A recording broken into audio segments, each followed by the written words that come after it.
Kw'ekirwadde kya COVID-19 eggwanga liteekebwa ku muggalo emirimu gyonna ne gisanyalala. Kyawaliriza abagezigezi okulengerera ewala bizinesi ne batandika kuzitundira ku mutimbagano lwo ne kampuni ennene ne zeeyubula ne zitandika okujjumbira omutimbagano. Wabula kikakasiddwa nti wadde ng'abantu abamu bategedde omutimbagano engeri gye gusobola okubawa ensimbi, bangi ku bannayuganda tebannazibuka maaso ku nsonga eno, ekiyinza okubaleka emabega obwavu ne bweyongera nga kw'otadde n'ebbula ly'emirimu.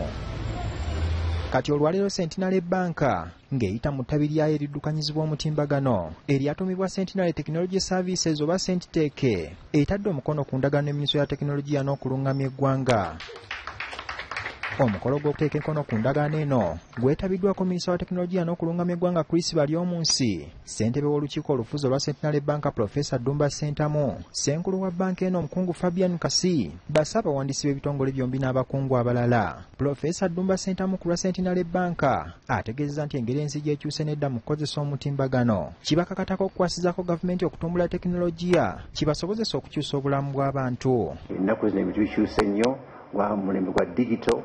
Katujja kusobola nga ffe aba Centenary okuyambako Minisitule ya ICT ne National Guidance okulaba nga abantu baffe bonna mu Uganda muno bagezaako okugira ki okubikaminga digito kwegamba. Minisita Chris Baryomunsi asimye Centenary Banka olw'okwesobolayo okukwasizako gavumenti okulafuba n'okukyusa obulamu bw'abannayuganda. Kati Omukago gwe tutandise olwaleero wakulaba nti tukolere wamu nga minisitule ya gavumenti n'aba Centenary tulabe nti tuteekemu amaanyi mu lya tekinologiya abantu baffe mu Uganda bafune obuweereza. Minisita alina essuubi nti kati ebbula ly'emirimu bavubuka lyakukendera singa baneetanira okukozesa tekinologiya, era n'asaba n'ebitongole by'obwannakyewa ebirala okwesobolayo bakwasizeko gavumenti mu kaweefube gweriko okujja abantu mu bwavu. Tuzimba bye tuyita data centers n'ebintu eby'enjawulo, naye ekyo tekimala, kyetaaga nti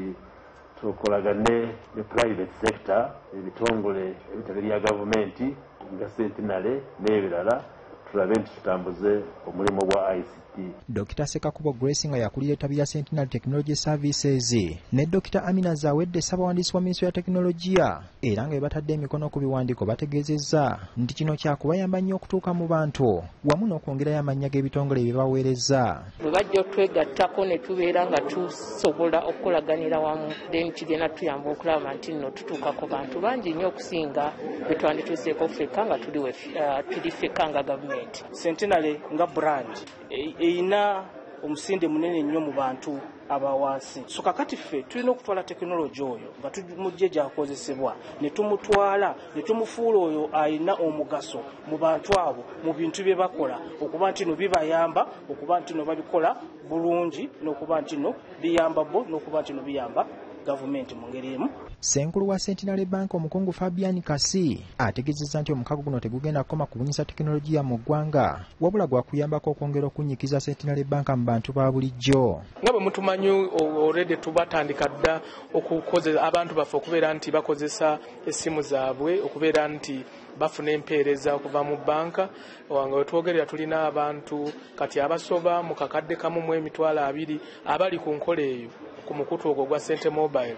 Kyetusuubira nti bwe tuneeyongezaako obukugu obuva mu Minisitule n'obukugu obuva mu sister company yaffe ya Centenary, tujja kuba twongera ebirungo mu mpeereza yaffe. Ronald Kitanda, BBS Telefina, agesigika.